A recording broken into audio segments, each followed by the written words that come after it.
বিসমিল্লাহির রহমানির রহিম।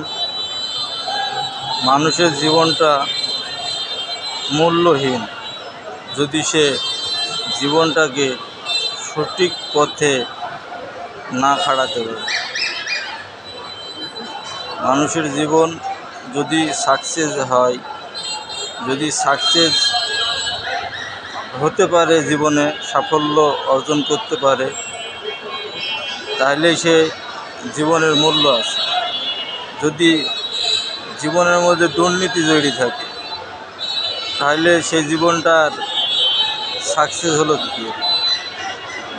উপদেষ্টা মণ্ডলীর মধ্যে যেসব লোক আছে, এর মধ্যে একজন আছে আসিফ নজরুল স্যার।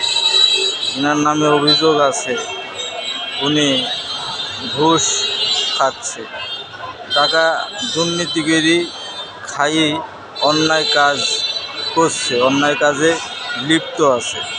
অথচ উনি এই পদে আসার আগে অনেক রকম কথাই বলেছিল যে আমি যদি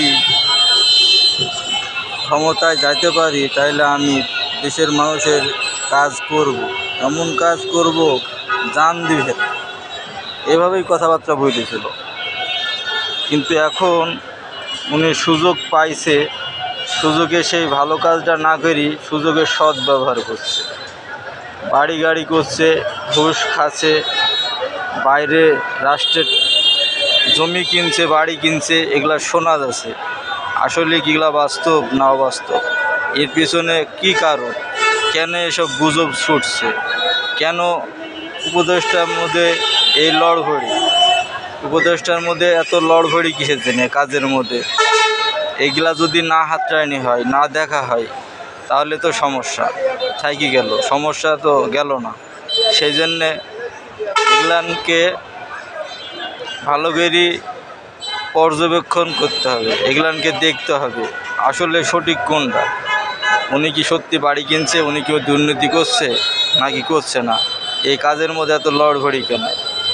ওনার নামে যেসব গুজব ছড়ছে, আমেরিকায় বাড়ি কিনছে, আরও অনেক লুটপাট টাকা পয়সা করছে, মানে আত্মসাৎ করছে, এগুলাই গুজব যে ছড়ছে, এগুলা কিছু কিছু রটে, কিছু কিছু বটে।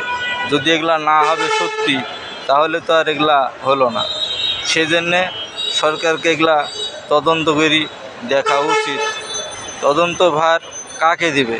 যার ভিতরে লোভ নাই, লালসা নাই, যারা দেশের জন্য কাজ করবে, তাদেরকে এই দেখাশোনার দায়িত্ব দিতে হবে। যেমন আলেম সমাজ, যারা সারা জীবন কিছুই করলো না, কিছুই করতে পারলো না, কিছু করেও না, আশা করে না করার, যার ভিতরে লোভ নাই, প্রত্যেকটা জায়গায় ভালো ভালো হাফেজ, ভালো ভালো আলেম, তাদেরকে যদি সেট করা যায় দুর্নীতি করছে নাকি দেখার জন্যে, তাহলে এই দেশের অগ্রগতি আরও বেশি ভালো হবে। আল্লাহ তাআলা আমাদের সবাইকে সঠিক বুঝদান করুন। আল্লাহ তাআলা আমাদের সবাইকে হেদায়েত নসিব করুন। আমরা যেন ভালোবেসেই বাংলাদেশকে ইসলাম রাষ্ট্র হিসাবে গড়ার জন্য কাজ করতে পারি। আমিন।